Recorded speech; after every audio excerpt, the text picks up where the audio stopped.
সুধী দর্শক, Islamic video টিউবের নিয়মিত আয়োজন ইসলামিক বিশ্বের আমাদের আজকের আলোচনা তুরস্ক এবং সিরিয়া প্রসঙ্গ। প্রথমেই তুরস্কের রকেট উৎপাদন প্রসঙ্গ। সামরিক সক্ষমতায় ক্রমেই শক্তিশালী হয়ে উঠছে তুরস্ক। এবার বিশ্বের সর্ববৃহৎ রকেট আর্টিলারিতে বিশ্ব রেকর্ড করে গ্রিনেস বুকে নাম লিখিয়েছে দেশটি।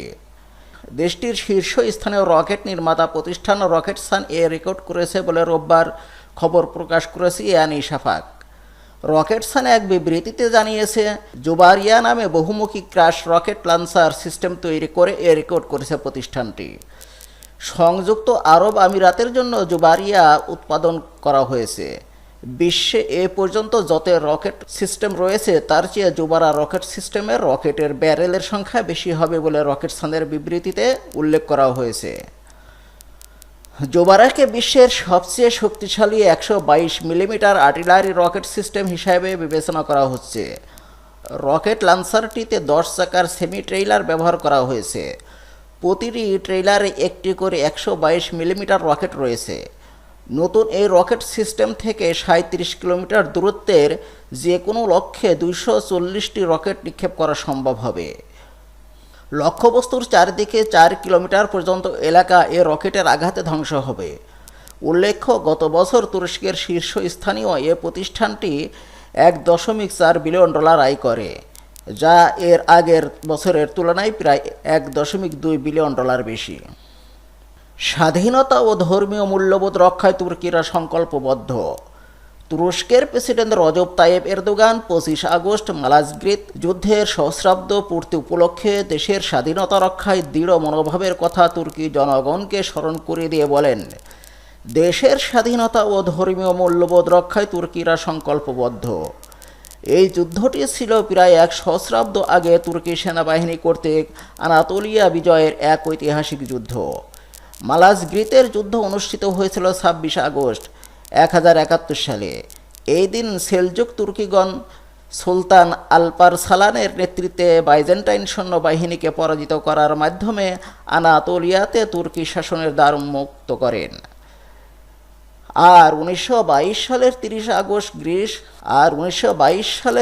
আগস্ট গ্রিক হানাদার বাহিনী তুরস্কের সেনাবাহিনীর হাতে চূড়ান্ত পরাজয় বরণ করে। ভিডিও বার্তায় এরদোগান 1071 সালে মালাজগ্রিত ও 1922 সালে দুমলুপিনার বিজয়ের কথা স্মরণ করেন, যে বিজয় দিবসগুলো উদযাপন করা হবে। প্রেসিডেন্ট এরদোগান একটি লিখিত বার্তায় বলেন, যারা তুরস্ককে ভিতর এবং বাহির থেকে আক্রমণ করতে চায় তাদেরকে বলতে চাই, আমাদের জনগণ তুরস্কের মাটি হাজার বছরেরও অধিক কাল ধরে আঁকড়ে ধরে রয়েছে। তুরস্কের সবচেয়ে বড় নিরাপত্তা হচ্ছে আমাদের দেশের জনগণ তাদের স্বাধীনতাকে, তাদের মাতৃভূমিকে এবং তাদের ভবিষ্যৎকে রক্ষার জন্য দৃঢ় সংকল্পবদ্ধ রয়েছে। এরদোগান বিজয় সপ্তাহকে সম্মান জানিয়ে ভিন্ন আরেকটি লিখিত বার্তা দেন, যাতে তিনি তুর্কি সৈন্যগণ কর্তৃক দুইটি ঐতিহাসিক বিজয়ের প্রতি আলোকপাত করেন। এর একটি হচ্ছে মালাজগ্রিতের যুদ্ধক্ষেত্র এবং অন্যটি 1922 সাল গ্রিক সৈন্যবাহিনী কর্তৃক তুরস্কের উপর একটি বড় আক্রমণে তুর্কি বাহিনী কর্তৃক তাদের উপর বিজয় লাভ।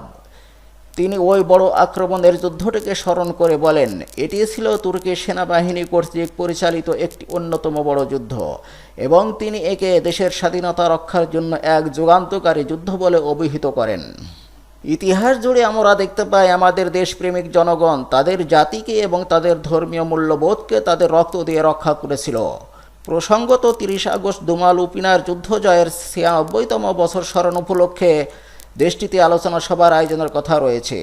এদিকে তুর্কি বিচার ব্যবস্থা নিয়ে যুক্তরাষ্ট্রের মন্তব্য অগ্রহণযোগ্য বলে উল্লেখ করেছেন ইব্রাহিম কালিল।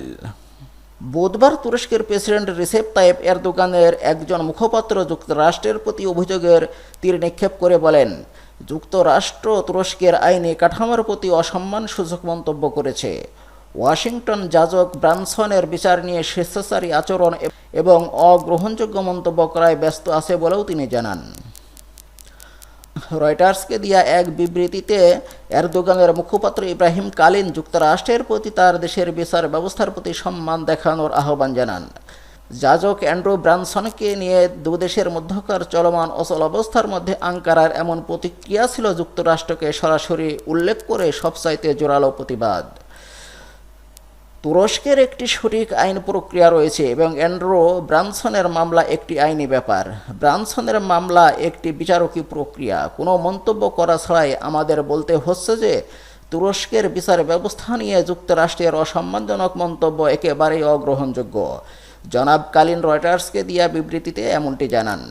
যুক্তরাষ্ট্রের প্রেসিডেন্ট ডোনাল্ড ট্রাম্পের জাতীয় নিরাপত্তা বিষয়ক উপদেষ্টা জন বোল্টন রয়টার্সকে দিয়ে এক বিবৃতিতে যাজক ব্রানসনকে মুক্তি না দিয়ে তুরস্ক একটি বিরাট ভুল করছে বলে মন্তব্য করার পরেই জনাব ইব্রাহিম কালিন এই বিবৃতি দেন। আবারও সিরিয়ায় ভয়াবহ হামলার হুমকি দিল যুক্তরাষ্ট্র। সিরিয়ায় আবারও সামরিক হামলা চালানোর হুমকি দিয়েছে যুক্তরাষ্ট্র। দেশটির জাতীয় নিরাপত্তা উপদেষ্টা জন বোল্টন এ হুমকি দিয়েছেন বলে শনিবার জানিয়েছে ব্লুমবার্গ টেলিভিশন চ্যানেলের ওয়েবসাইট।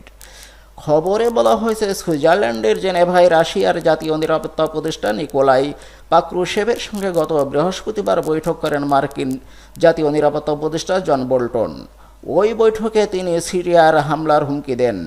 বোল্টন বলেন, সিরিয়া ইতিপূর্বে যেসব হামলা করা হয়েছে তার চেয়ে আরও বড় আকারে সামরিক শক্তি ব্যবহার করতে প্রস্তুত রয়েছে ওয়াশিংটন। খবরের সত্যতার জন্য ব্লুমবার্গ 4টি সূত্রে বরাত দিয়েছেন, তবে কেউ নাম প্রকাশ করতে চাননি।